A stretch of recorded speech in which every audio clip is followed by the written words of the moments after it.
Okay, good morning, good afternoon, or good evening to everyone on the call, depending on where you are. I'm Lou Kerner, a fellow crypto enthusiast and a partner at Flight Venture, where I manage the Israeli founder syndicate on AngelList, which invests in tech companies founded by Israelis wherever they live. And I'm excited to be hosting today's conference call with Yaniv Feldman and the Geek Time team. And today's call is how to invest in and execute a SEC-compliant ICO. While the market cap of cryptocurrency, last I looked at it earlier today, was over 140 billion, a number of things need to happen if this market is going to go, grow past a billion. And one of those things is we need a favorable regulatory environment in the U.S., China, Singapore, and elsewhere around the world. Here in the U.S., we have the SEC as well as other federal, state, and industry self-regulatory bodies that regulate securities and the security industry. And we know that these regulatory bodies are well aware of ICOs and cryptocurrency, and some have already issued investor bulletins, while others have with statutory authority, have created regulatory frameworks with licensing requirements. And like the rest of us, the regulators are still trying to understand what's going on in this dynamic cryptocurrency world so that they can come out with the appropriate policy. And while the regulatory environments are evolving all over the world, the issuance of ICOs is accelerating, and more of these issuers are now focused on being compliant with SEC rules or other rules around the world. And given the growing interest in SEC compliant ICOs, Yaniv Feldman and I are excited to host this call today featuring 4 experts on SEC-compliant ICOs, each with a unique perspective that they're going to share to give us greater context into why more ICOs are focused on being SEC compliant, what that even means, and the trade-offs that ICO issuers need to make if they choose to be SEC compliant or not. And we're going to start the call with Mike Jones, CEO and founder of Science, which is a great LA-based incubator. And they're about to launch their own SEC-compliant ICO to fund their new incubator, Science Blockchain. And after Michael, we'll hear from Emma Channing. Emma is the general counsel at Argon Group, an investment bank focused on token-based capital markets. After Emma, we'll hear from Lee Schneider. Lee is with Debevoise and Plimpton, where he heads the fintech practice at that law firm. And finally, we're going to hear from Tom Kineshanko, an ICO fund manager with Protos cryptocurrency asset management. And after Tom, we'll curate questions from the audience via the chat box on GoToWebinar. So you should all see the chat box on the kind of right-hand side. You can start typing in questions at any time, and we'll curate questions when Tom is done speaking. And so with that, I'd like to turn the call over to our first speaker, Mike Jones, CEO of Science. Mike? Thanks, Lou. I appreciate it. I appreciate it. So as a little bit of background, I've been a longtime entrepreneur and worked within the technology space in a variety of different companies, both from starting my own companies to running small businesses to running large corporations. And over that time, I did a ton of angel investing and was involved in a bunch of great deals and maybe even more not so great deals. But I became a very experienced and kind of one of the go-to early stage angel investors. Around 6 years ago, I set up this institution called Science, and Science took this takes this very hands-on approach to early stage company creation, which I think is highly relevant for the crypto space and highly relevant for the ICO structure. So at Science, what we do is we identify sectors that we think are in the midst of change. Originally, we focused on commerce and incubated, at that time, a one-person startup, which was Dollar Shave Club, which was eventually acquired by Unilever.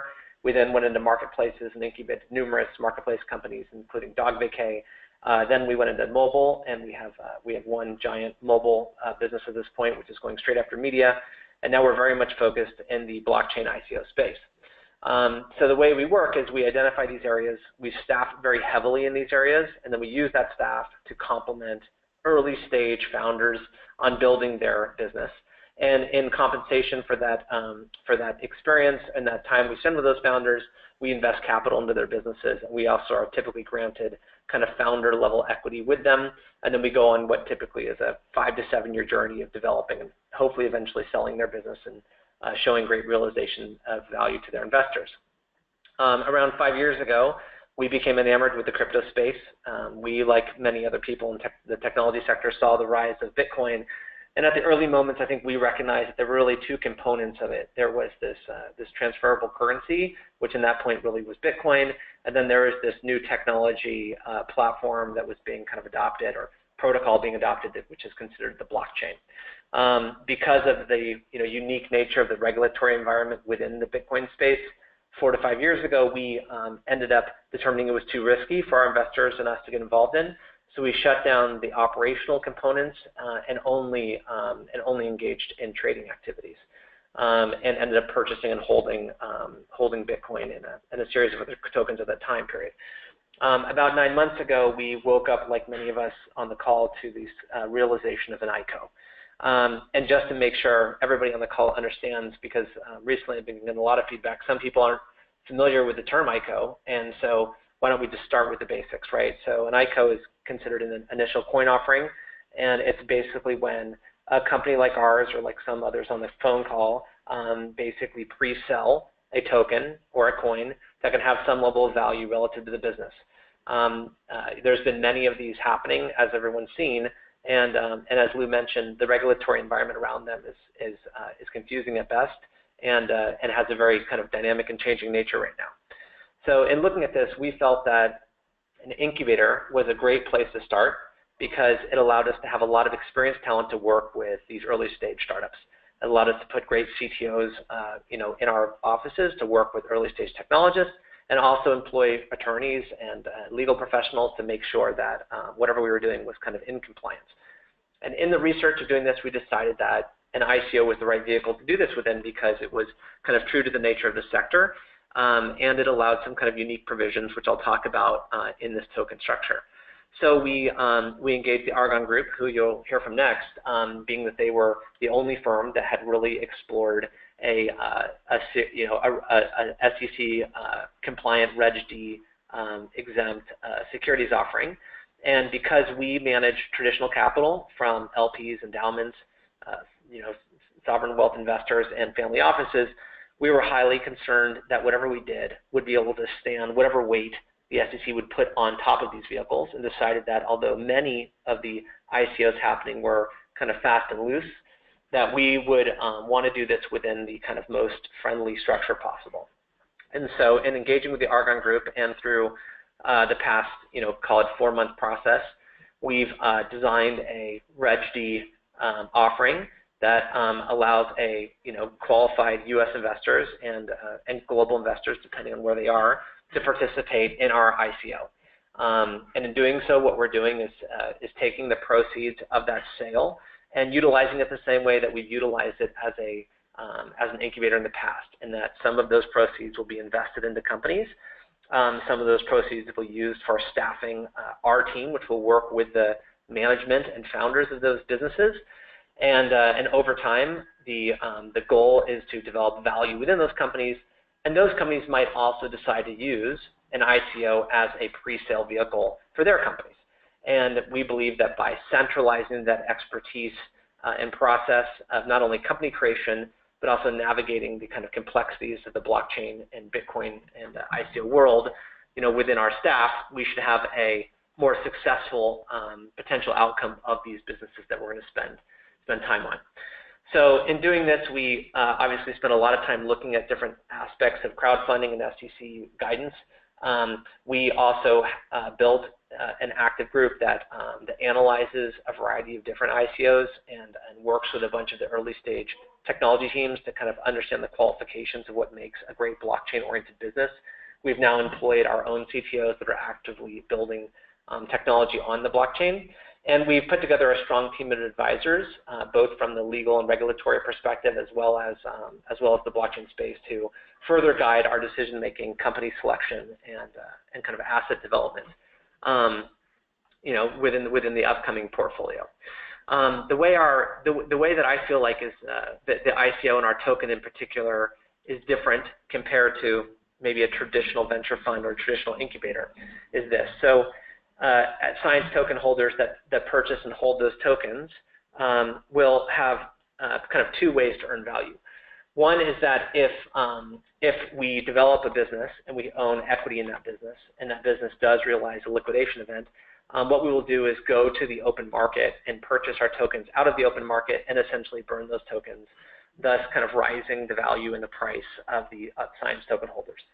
But the other way that's highly unique for kind of the ICO structure as it relates to a portfolio vehicle like ours is that if we develop a company and that company decides to do their own ICO, and we then are sitting on a provision of their tokens, unlike traditional venture capital, we will be able to syndicate and distribute those tokens out to Science token holders, which essentially allows them to independently make their decision if there are not restrictions for them to go ahead and sell or not sell those tokens.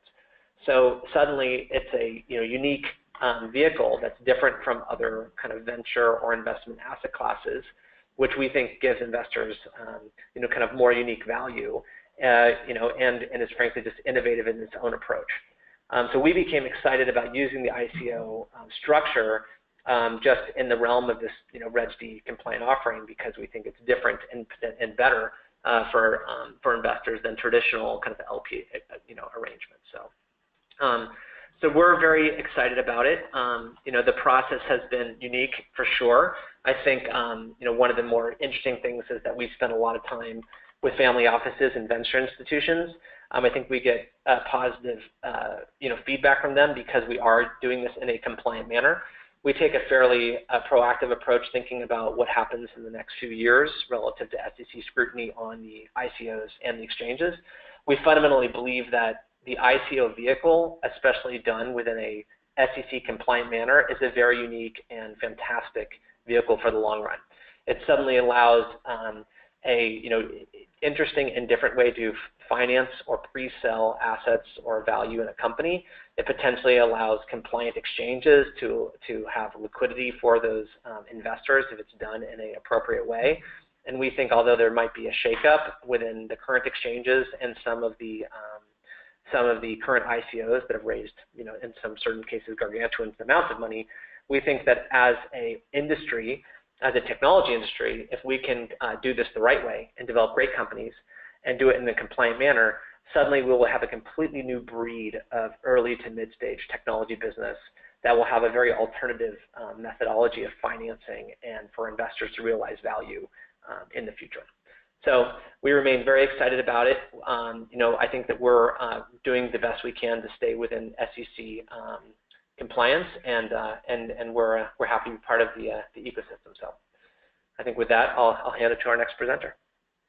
Okay, thanks a lot for Mike. Very interesting stuff. Just real quick, you talked, you were early in crypto, and then, it sounded like you started to see that ICOs were a thing. Was there an aha moment when you said, wow, this is really something, or this is something that science should be doing? Yeah, there was probably two components of the aha moment. At one point, I was employed by News Corp to see if we could, use MySpace to battle Facebook when Facebook started dominating News Corp. And as the CEO, I spent a lot of time with both people from Facebook and MySpace. And there was this moment when, Facebook, especially Zuckerberg, clearly articulated the value of social as it related to software. And the moment as a product thinker that you got your mind around that, every piece of software you looked at, you suddenly saw it through a social lens, and you saw how it could be more powerful. So the first piece is the moment that you really get the concept of decentralized software, suddenly that lens is a lens you can't not look through, and everything you look at, you see opportunity with. That's the first piece. The second piece is an early stage technology investor and understanding the kind of very limited nature of Series C and Series A, both investments and liquidity, and knowing that over time there have been assets that we've wanted to participate in that we didn't have a vehicle for. We also looked at the ICO as a highly unique vehicle that we could do a lot of different things with. So we think about it in two levels. We obviously think about the opportunity around the software, and we think about the opportunity around the ICO as a vehicle. Okay, terrific. Thanks. Look forward to following up during the Q&A. And with that, now I'd like to turn it over to Emma Channing, General Counsel of Argon Group. Emma? Hi. So the Argon Group is an investment bank. We were founded about 18 months ago with the idea that we'd all done exotic capital markets. I've got about 450 billion worth of M&A and cap markets behind me. And we've done a lot of ADRs as a group on the London, Moscow, New York circuit, and we saw ICOs emerging and thought that was something we could do. We're also, as a company, very much founder-led and passionate about emerging growth companies. And we were watching all of these companies, stop what they were doing for 6 months, build an issuance platform, try and figure out the law, try and figure out the marketing and the process, and then go back to their business 6 months later, and with considerable sort of slowdown as a result. And so we've stepped into this space where we run ICOs end to end. And we do that across both what's called app tokens, which are not considered securities, but still highly regulated, as well as security tokens. And BCAP was the first one. We designed it and ran it back in April of this year. And that sold out in about 4 hours. And we've been very busy since. In terms of where we position ourselves, I'd say we're probably the most hawkish shop in the space. We're also the only shop to have FINRA coverage, and we are the only ones really who have been pushing the idea that the cryptocurrency community, particularly those who adopted Bitcoin and Ether very early on, often several of these people, who are sat on significant amounts of wealth now, are the people who mined with their graphics cards and then mined with the early rigs back in sort of 2011, 2012. And we very much have been advocating both for them, but also for emerging growth companies, that it is much better to design something as security, because the wonderful welcoming arms federal preemption mean no other federal agency can get involved, no other state agency can get involved. You know exactly what you need to do, where you need to do it. And, as you look globally across the major jurisdictions, there are usually private placement exemptions. The US is actually probably one of the most liberal jurisdictions in the world from a securities law point of view. I think that's often misunderstood by the crypto community. But generally speaking, we can find a bucket to slot it into. But also, we think we should be able to design these things with a return, which automatically makes it a security. That's good for emerging growth companies because it makes it easier for them to raise money. That's good for the crypto community and anyone investing in ICOs because they're not just, speculating on the exchanges. They have a guaranteed income stream of some form. And so that's why we've been very keen on security tokens and designing things clearly to be within the securities laws. When you design something as an app token, you're having to look to all sorts of this patchwork of law, fraud, contract, misstatement, tax. Is it a commodity? Is it? Are you a money transmitter? Are you caught by the state that licenses? Are there other state laws you're caught by? And you have to go through that patchwork in each jurisdiction you're going to sell into as you look globally. And that's, we do run app tokens when it clearly is a well-designed app token that is purely for use on a platform, that is driving revenue back into the platform. We think it's an excellent idea, and we've run several. But it is hard, and it is risky, and it's definitely more risky than a security token. And that's why we were very excited. What do you mean by risky? In terms of risk profile, within securities law, most dealing with a known unknown. As in, I know what a high yield debt document for an accredited investor looks like, and that's what we used. The rule of thumb that we took when we started designing security tokens is we should be writing to a US accredited investor who knows nothing about crypto at all. And although there isn't a lot of precedence out there, you know, there are a bunch of S1s in the space I can point to, and that's a standard that securities lawyers can get comfortable about, that we're hitting the right disclosure level. So, you know, the range of risk that we, you know, are guilty of securities fraud by omitting something material for the purposes of that standard is reasonably easy to narrow in on. One of the most challenging questions in the space is, what does a good white paper for an app token look like? And, you know, I have occasionally run across someone who says, I know that, and I've written 2 white papers, and I'm like, good luck. I've sat with some of the brightest minds in this space. I spend most of my days with the brightest minds in this space. And this is a really moving question. Should you have risk factor type language in there? Should you have use of proceeds? Should you have use cases? How long should it be? You know, is 20, 30 pages sufficient, or should it look more like an OM and be 70, 80 pages? Should you have audited financials in there, management financials? We don't have answers to any of these questions right now. We have educated guesses, but it's a really broad spectrum of risk that someone in 5 years' time can turn around and go, this piece of information was material, and see you on the basis of contract fraud misstatement. So we're going to have more time again at the end for questions, but just last, you started your talk by saying that you're as hawkish as anybody. What did you mean by that?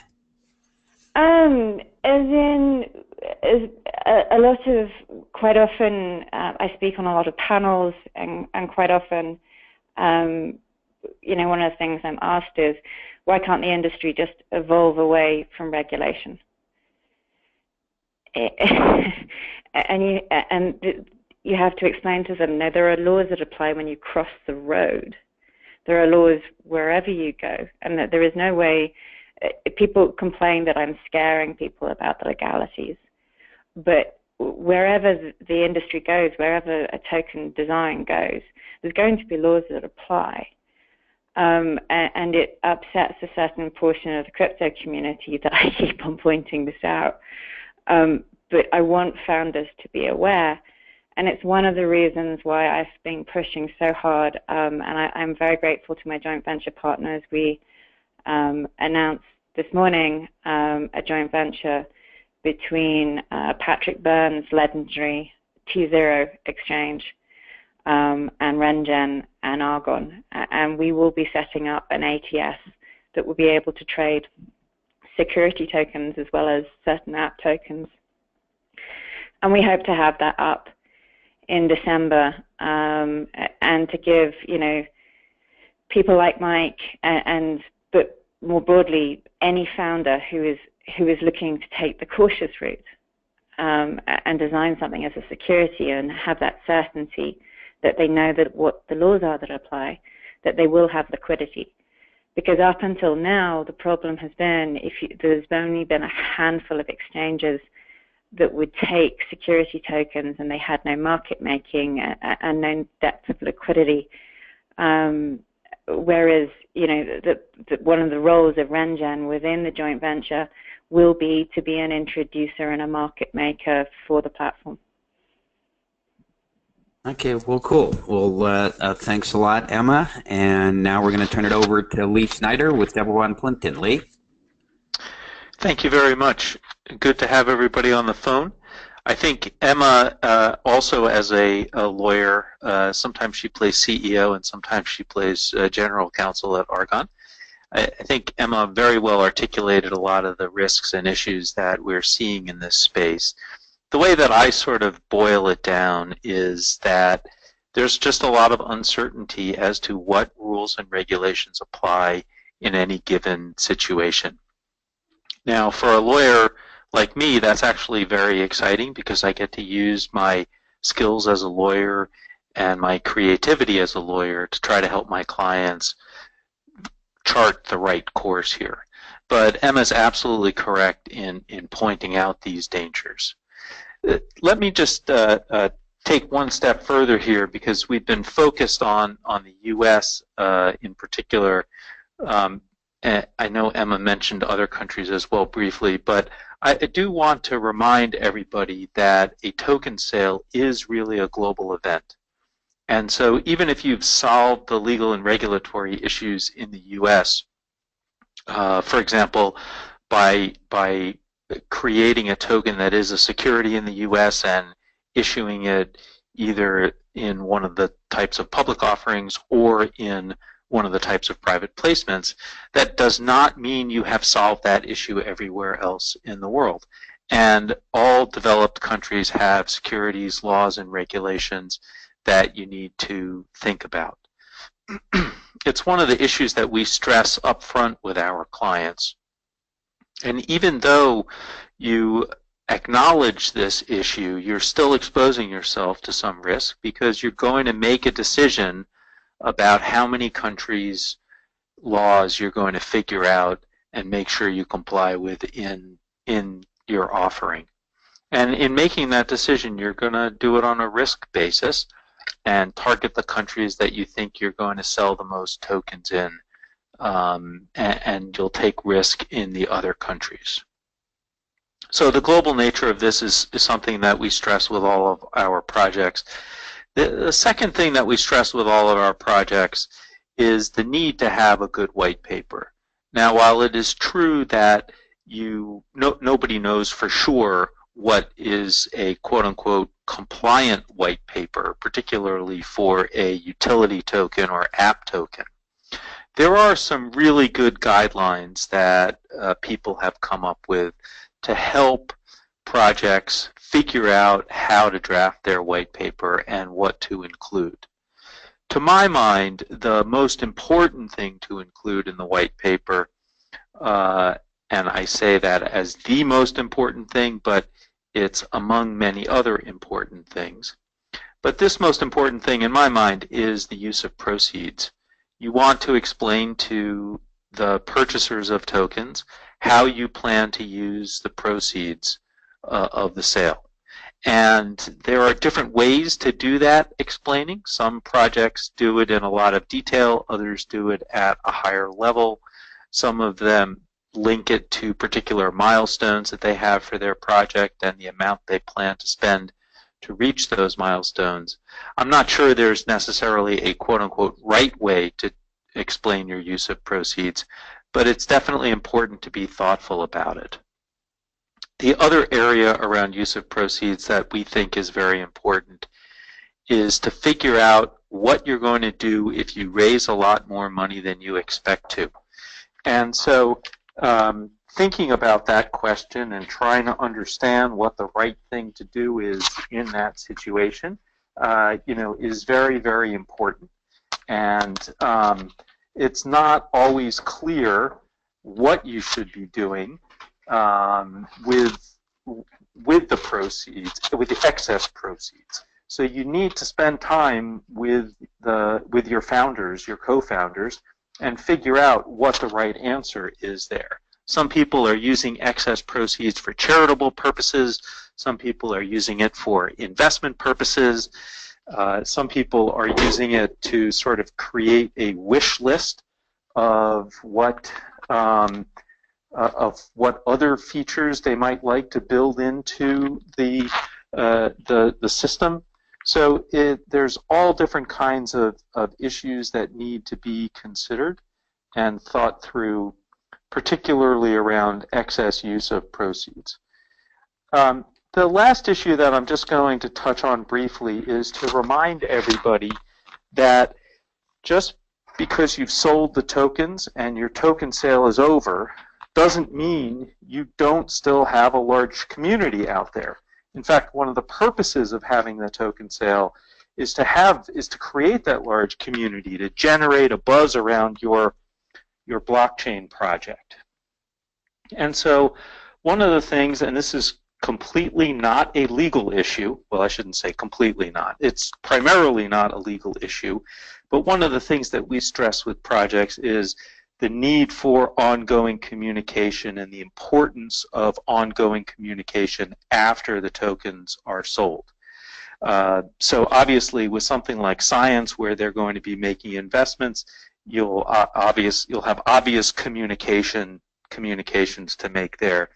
But where it's a utility token and people are looking to understand timelines to completion of features and functions of the blockchain itself or of the token itself, it's very important to have good communication with the community that you're trying to build with your token launch. Maybe I'll stop there. Lou, I know you asked other people a couple quick questions. If you have a quick one for me, fire away. Sure. Well, I actually think the last thing you touched on is important to all companies, and that's good communications. How do you define good communications? What kind of best practices have you seen? You know, both, I guess, and Yep. I would say that both from a marketing standpoint, which is, but also from a legal standpoint. Yeah, so first I will say that there are so many ways to communicate with the community right now, many of which, by the way, I'm not even sure I fully understand. I mean, I sort of get how people use Reddit, although I don't really use Reddit. I understand the overall purpose of GitHub and why people use GitHub. Those are two ways I think many people in the community communicate. Many projects communicate with the community. There's other things like Telegram and Slack channels and many, many other ways to communicate. I don't think that the particular methodology or system that you choose to communicate is as important as what it is that you are communicating. And I think the way to approach communication, or sort of the best practice around approaching communication, is to put yourself in the position of the token holder and try to understand what they would want to know. I'll use an analogous example. One thing that I travel a fair amount, and one thing that I absolutely hate is when my flight is delayed and they give me no information for long, long periods of time about anything that's happening. Airlines have gotten much better about that over, I'd say, the last 10 years, but the lack of information means I can't make any good decision about whether I should get on a different flight, whether I need to cancel meetings on the other end, all of that stuff. And so that kind of communication from the airline is very important to me.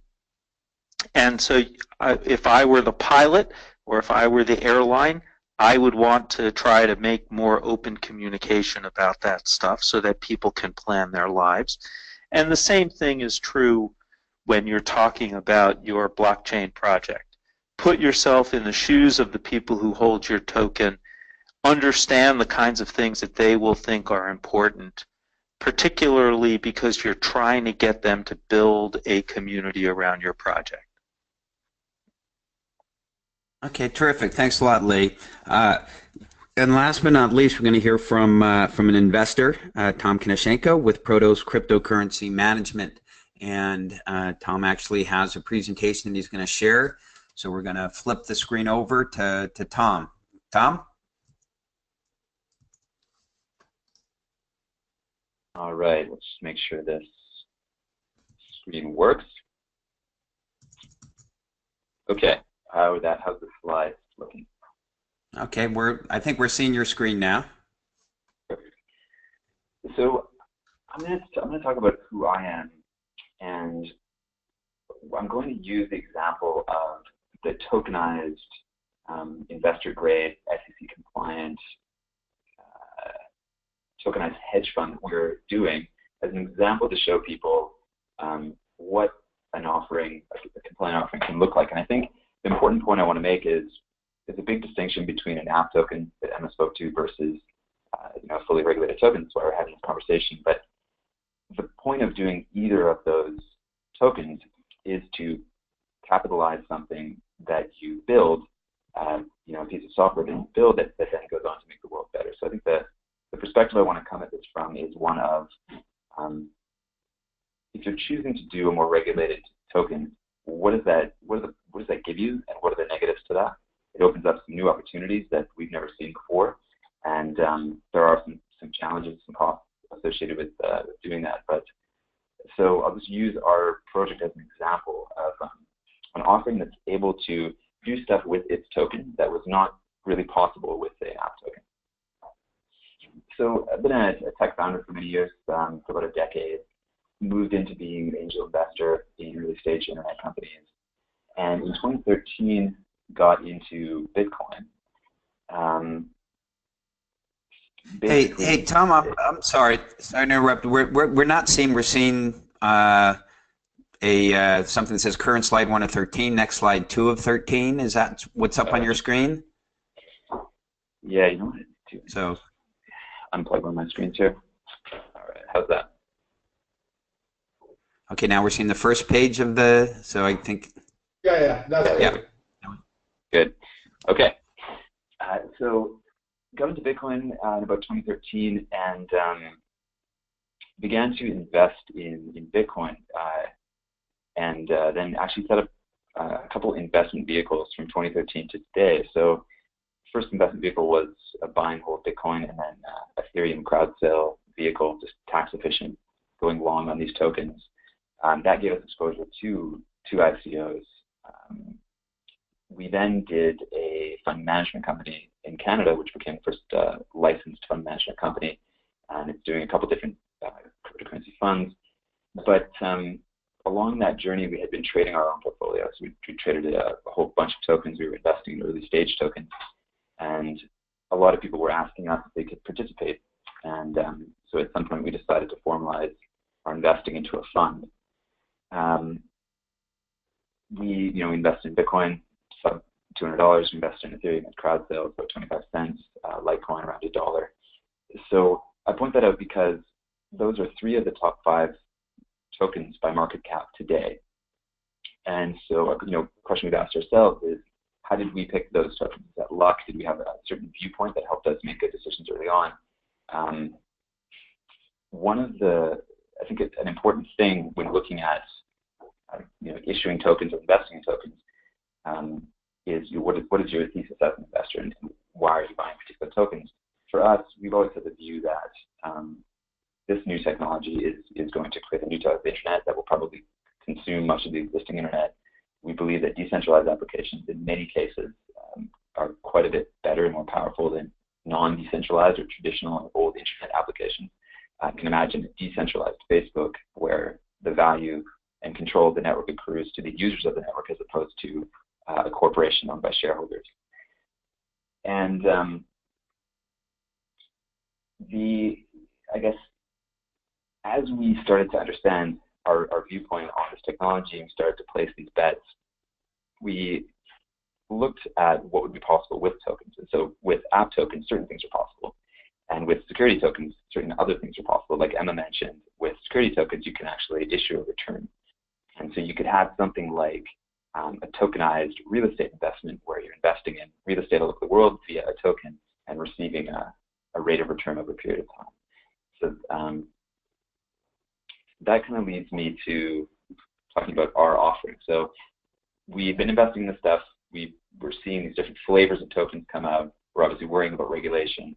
And we've realized that if we were to formalize our investing into a hedge fund, which we've now done, then in order to do that, we could do it as a traditional hedge fund or potentially as a security token. So I'll go to the slide too. So we've got a team of people that have been investing in crypto for many years.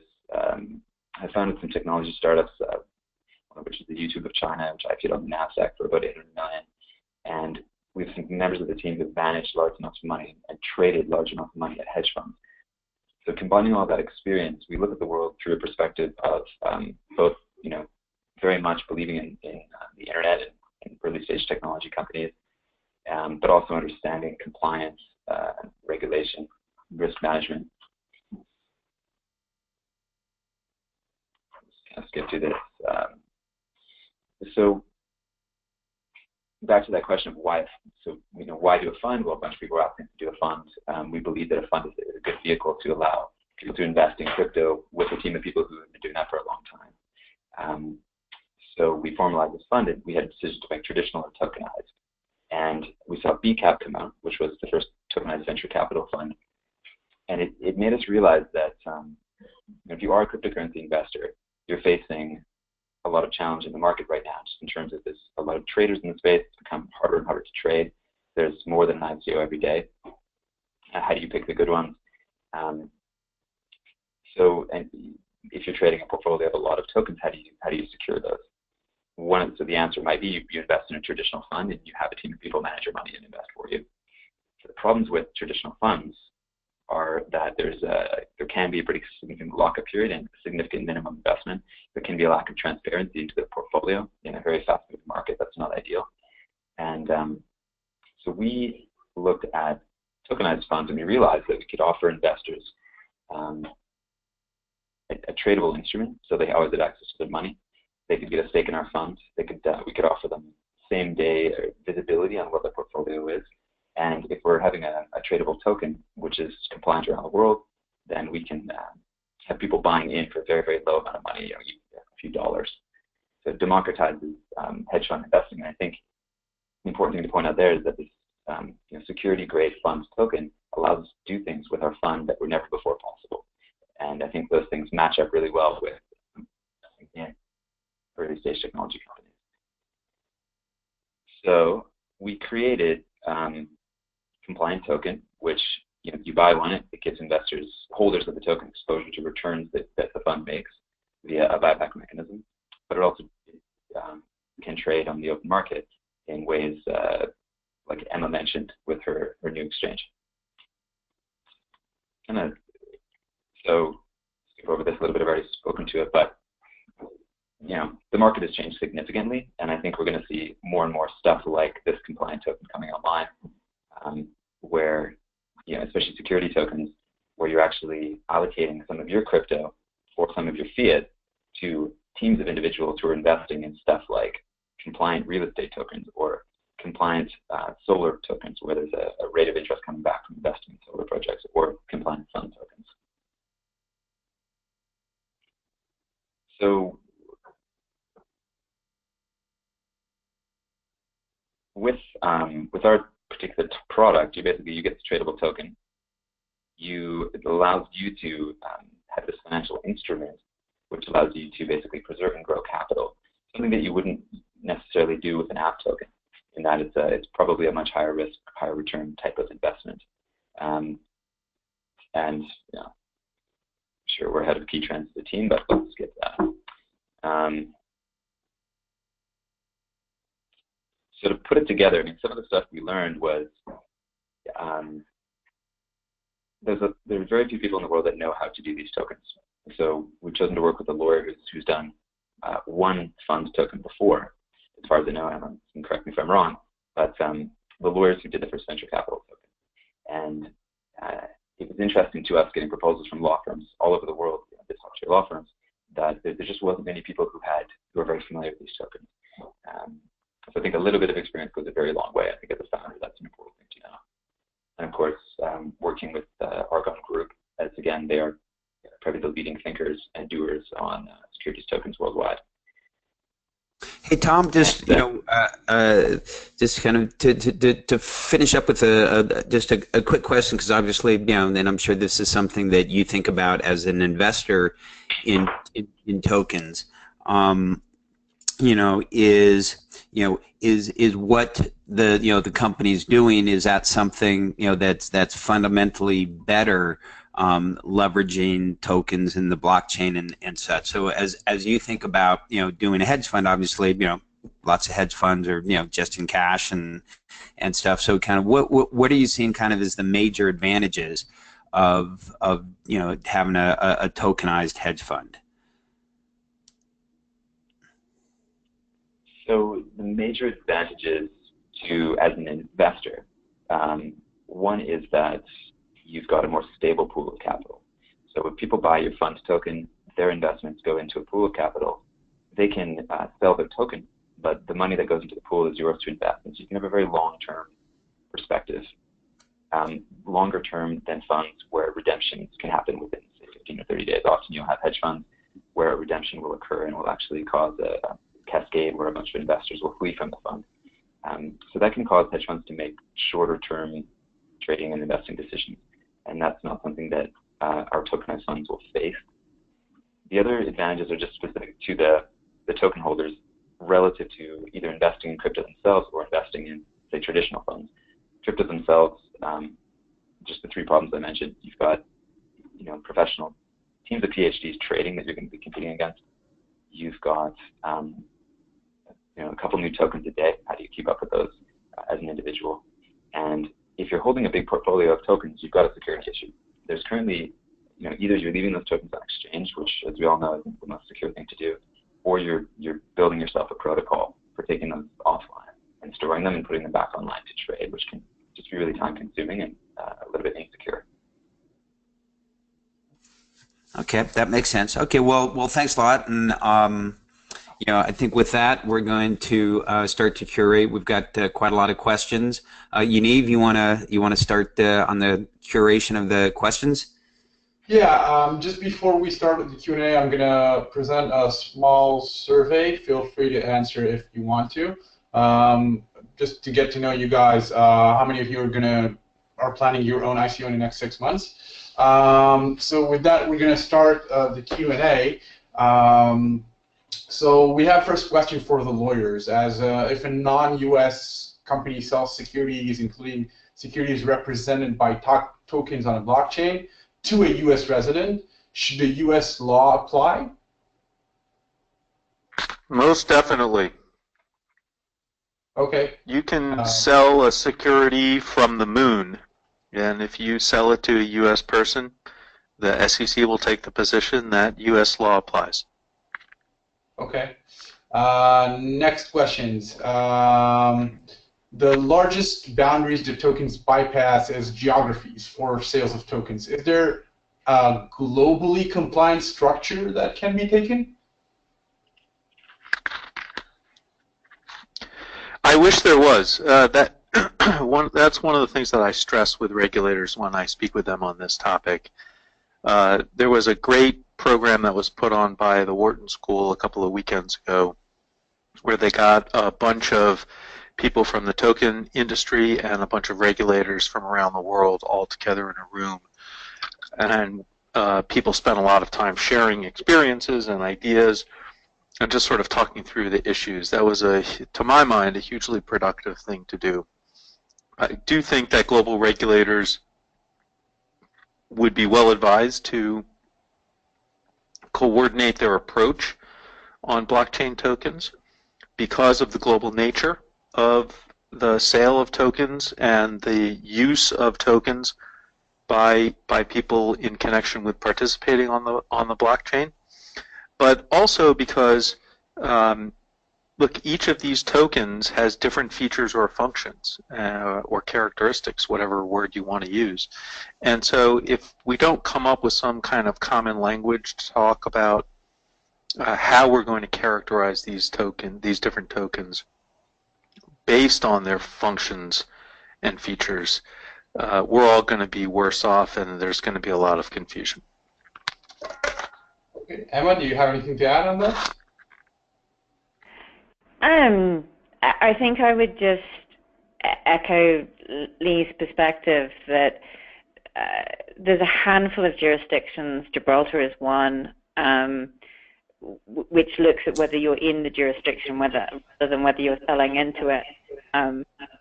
But the vast majority of jurisdictions will consider that you are subject to their laws if you sell into their jurisdiction. And the complexity with a website is that essentially is selling into every jurisdiction in the world. And in addition, most of those jurisdictions are going to be requiring you to be taking address information. And one of the things that is an ongoing debate within the cryptocurrency community, most people have got used to it because the exchanges do AML and KYC, but pretty much every ICO should be taking addresses, checking IDs above 2K. And there's a lot of pushback on that. Okay. We've seen a lot of guidelines, from other countries, not the U.S. recently. From all you guys' experience, which countries are considered right now more friendly towards ICOs?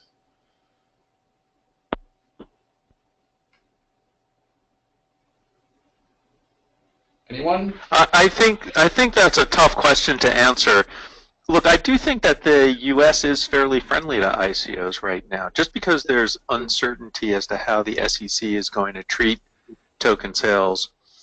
There is just some uncertainty. The SEC came out with a very intelligent, detailed discussion of the way that they are going to look at tokens. And they did that in the report on the Dow tokens that they issued a couple of months ago.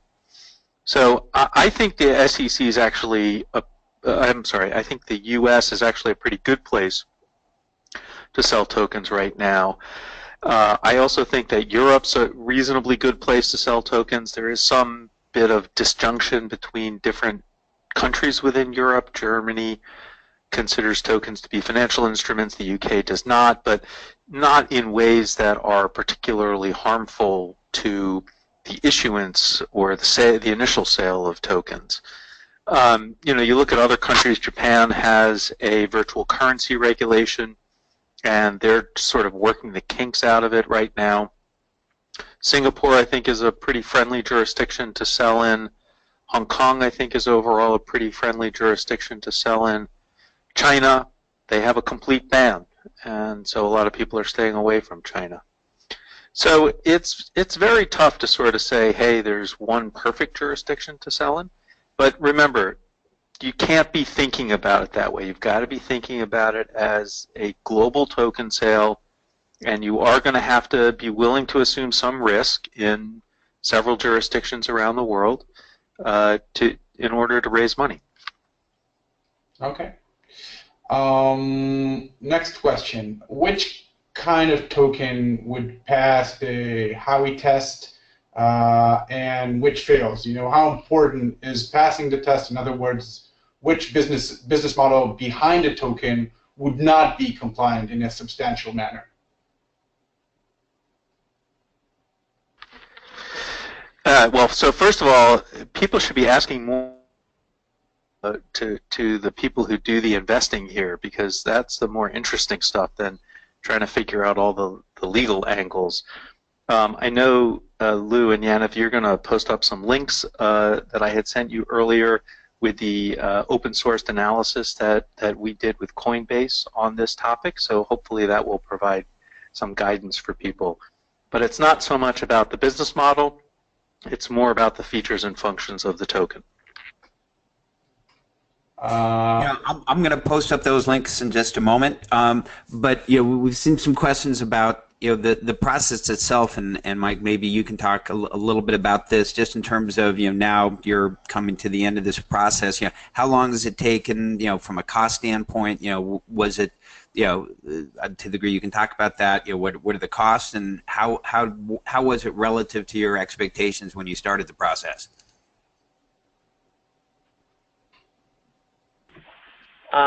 So this is Mike here. I'd say that it's more complicated than what we typically have done with traditional LPs. I think in most cases when we're doing traditional funds, we're thinking about U.S.-only investors going into a global market and participating in it, or opening up a crowd sale for a substantial amount of people outside the U.S. to work within their own legal constraints of their countries is different. It's probably twice the price as what we would pay for a general setup, and requires a lot more nuances, I think, in the communication. So it's certainly more complicated. And then I think you have to also because you're dealing with a token, and that token is going to potentially be in lots of places and have potential movement. Unlike a traditional fund where you're controlling the movement of all those things, you have to also really think through information control and how you distribute information in the future and what that token economy looks like. And I don't think it's simple. And I think getting it wrong will be difficult for those companies to recover, and you have to do a lot of thinking and structure up front to make sure you get it right. And just in terms of, if we're thinking of the trends, Lee and Emma and Tom as an investor, are we learning and getting faster, or are there now more rules and more hoops to go through, and it's taking longer and costing more? What are kind of the trends?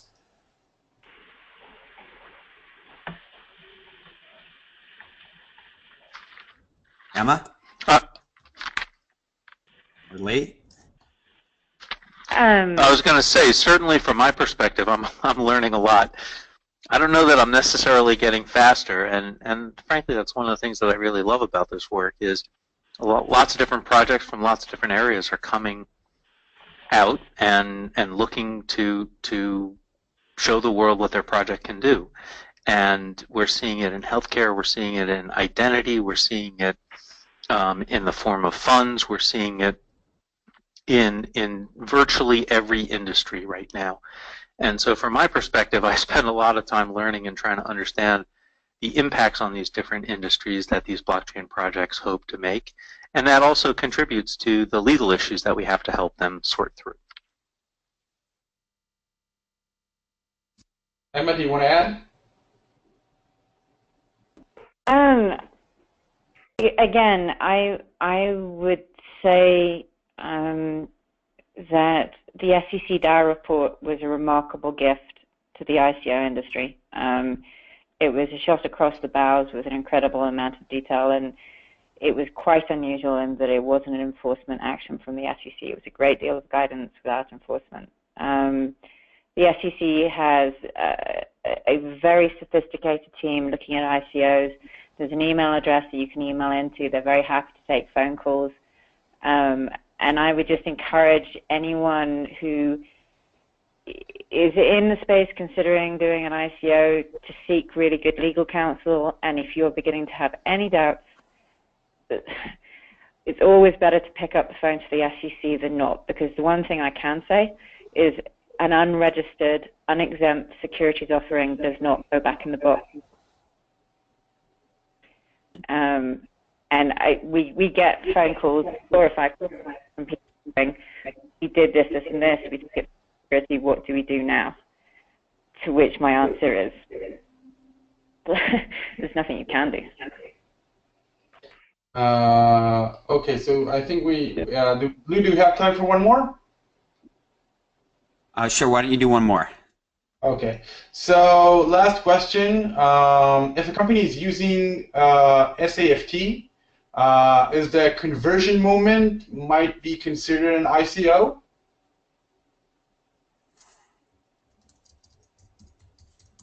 For everyone who's not familiar with SAFT, that's the ICO or token version of the SAFE agreement, the Y Combinator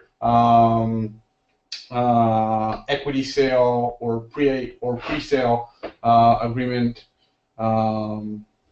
Any you want to add? I think that question is a good question that lots of people are trying to figure out the answer to right now. The people who are advocates for the SAFT make some good points. The people who have their questions about the SAFT model make good points, and this is part of what makes it an interesting time to be in this space. Okay. So at this point, we're going to wrap up. Lou, do you want to finish? Yeah, no, I'd just really like to thank Michael, Emma, Lee, and Tom for, I thought it was great content on a really important topic. And so thank you very much, and look forward to the next conference call on ICOs and cryptocurrency in a couple of weeks. Thanks, everyone. Thank you very much. Thanks, guys. Thanks, guys.